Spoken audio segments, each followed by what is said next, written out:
Welcome to Born to Praise TV channel. We are created to praise and worship.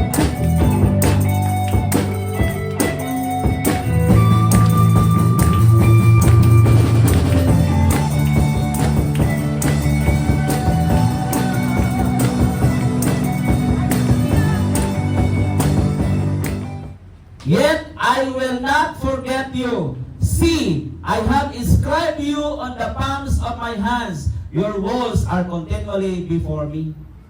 Isaiah chapter 49 verse 14 hangtod sa 16. Dili ta pwedeng kalimtan sa Ginoo. Ano sa ara malimot ang Dios? Kung mutalikod ka sa Ginoo. After the grace end, dito mahimong dili makaila ang Dios. The Lord will say, I'm sorry, I do not know you. Wala ko makailanin. Mao na nga kung dili nato ni dito mag-expect na mao ni ang ato ang madunggan gikan sa mga ngabel sa Dios. Make sure ato ang hugto na atong bakos sa atong pagpangalagad sa tagiya sa grasya. Di paulahi ang tanan. Sama sa usa ka atleta, gimanso kita, gi-training kita, pinaagi sa pulong sa Ginoo. Kung ang usa ka tawo dili magpapantun, kung ang usa ka tawo dili magpatudlo, then he or she will stop serving the Lord. Matod pa sa usa sa pahit sa kasulatan sa 1 Corinthians chapter 11 sa among meditation last Wednesday. Gitugot or gituyo sa Dios ang mga problema nga moabot sa kongregasyon. Kongregasyon giniskutan ni Apostol Pablo.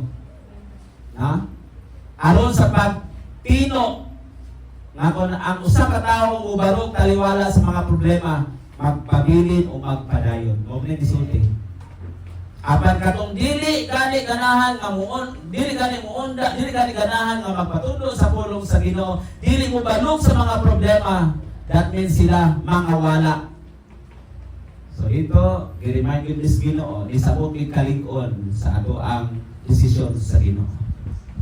Isabot mi kalig-on kaya naman biblical gyud ay na mga taong mga wala sa pagpangalagad dili makalahutay sa problema. Na in fact, ang mga problema ginisilyo sa Dios aron nga mulig-on ta. Aron nga mamunga ta. Pero kung dili gani ta maka-endure sa problema, that means na naatay gustong laing kalibutan nga atuan. O kana dili na makapaymuot, dili na makapahimaya sa Ginoo. Ikaw ug ako ganahan ka, kung ganahan ta nga magpahimaya sa Ginoo. Pabilin sa cutting, pruning, and trimming. Ang pulong sa Ginoo mo'y milimo anak, dili ang tao. Katapusan, mga igsoon sa atong conclusion. As Christians, we must understand what deliverance means and how God brings it about. Kung ikaw ug ako mga igsoon, Kristohanon, kinahanglan nga atong sabton kaning pulong nga deliverance. Ug unsay ganit ni sa atong mga kinabuhi, ug unsay purpose ug tumong ani sa atong kinabuhi. Gihimo ba ni siya aron nga mawala tas pagpangalagad, asa na ang gugma, asa na ang grasya. Bilang mga magtotoo diya sa Ginoo, gihimo ang deliverance para nga upadayon ang gugma ug kaluoy sa imong kinabuhi. No one can stop nagihatag sa Ginoo nga kaluwasan. Ikaduha mga igsoon, the wise man in the storm praised God not for safety from danger. Ang mga maalamon diha sa mga bagyo, mga pagsulay, mag-ampo sila. No? Mag-ampo sila. Dili para nga isimti sila sa Dios. Dili para nga luwason sila sa Dios, but para nga i-deliver sila sa Dios gikan sa ilang kahadlok. Kay usahay mga igsoon kung muhari ang kahadlok nato, di na gyud ta kaampo. Kabalo ta, yes, i-deliver ta sa Ginoo. Yes, 100%. Lumason ta sa Ginoo. Pero ang pangumusta, kung naaga po kay kahadlok, useless ang atong deliverance. Ang gusto niya ang ibuhat sa Dios mga igsoon, i-deliver ta gikan sa atong kahadlok. Kay once na naapatay kahadlok, di ta makatuman sa kabuton sa Dios. Sa pagkaymuot kaniya. God deliver us. I-deliver us mga untoward accident, gahom sa kaaway, gahom sa sala.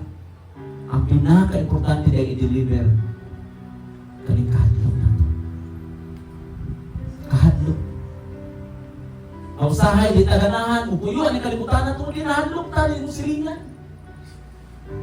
Hadlok ka nga. Kung ikaw mangungutang, hadlok kang singlot. Di ba? Muna ito ang mga kahadlok, mga igsoon, pero gusto sa Diyos niya nga, iya kang i-deliver, ana. Nagkaton sa Ginoo, mga igsoon, dili basta-basta saan sa Diyos. Once naataan ang mga igsoon, di na makahimo sa kabutuan sa Ginoo. Dili o dili yun. Ano man? Tanaw ha? Ganun ialay sa Diyos ang mga problema na nag-antos ka, nag-experience ka, ana. God's will, kabubuton sa Ginoo. Apat kung silutan kita, tignon kita, dililang usa, kita na nag-alagad sa Ginoo, silutan ta. Kaya na ay mga panahon, mga igsoon na nagkahimo ta, wala ito tuyo ah. Out of control ta, anak mga igsoon. Huh? Pero unsay tubag sa Ginoo, unsay justification sa Ginoo, anak. Unsay pagmatuon sa Ginoo, anak, nganong gihatagan ta, anak mga igsoon, dito kay gikondem ta, dito kay dako kay ta problema, dito kay takos ta magudawat anang silot, pero kung sa gingon sa Ginoo, apan kung silutan kita sa Ginoo, kini mao'y pagpanton lamang ka na to. Pagdisiplina, okay, cutting, pruning, and trimming. Kung sa purpose niya, anong naana, nakasinati ta anak, aron dili kita mahiapil, inigsilot niya sa kalibutan. Hallelujah. Mga purpose, mga ayaw mong kahadlok. Dana kay ibati ng mga problema. Tiwingo na ka, Lord. Nananalakat magkakunin mo. Nanungingon ani ang dada sa kong kinabuhi. Nanununlo naman kasakit ang akong nahimatungan at ako ang na-experience na piton magkakunin mo. Kung tumagon ka sa 1 Corinthians chapter 11 verse 32. Ang purpose sa Ginoo nga nakasinati ka anak, dili lamang pagligo nimo, kundi pagpahilayo kanimo aron dili ka maiapil sa pagsilot sa kalibutan. Umaabot mga igsoon sa katapusan ni kalibutan na. We are now in the last days. Silutan lagi sa Dios kining kalibutan na. Tungod ang kalibutan na adiri ang pride of life. Lust of the flesh na adiri. Pagkabahin-bahin na adiri. Jealousy na adiri. Silutan is Ginoo. Kaya mao kini ang mga kinaiyang nagikalibutan sa Dios. Kung ikaw diha karon pag mga lingkod, ablihi ang imong salabutan. Kay one day, lahion ka sa Ginoo, lainon ta sa Ginoo. Di ba? Sa Matthew chapter 25, sa katapusan, ang mga tao sa kalibutan, lainon sa Dios. Sa tuo ang mga karnero, sa wala ang mga kanding. So karon pagpili og dapit asa ka, are you a shepherd? Are you a sheep of God? Karnero ba ka sa Dios? Or kanding ka? Mo ni mga igsoon, life is a choice. And it's not multiple choice, but is choosing between the two, left and right. Then kung naka-experience na mga problema, mga igsoon, don't worry. Because ang Diyos adunay purpose ana.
Thanks for watching. Don't forget to subscribe, like, comment, and share for more updates of videos. God bless.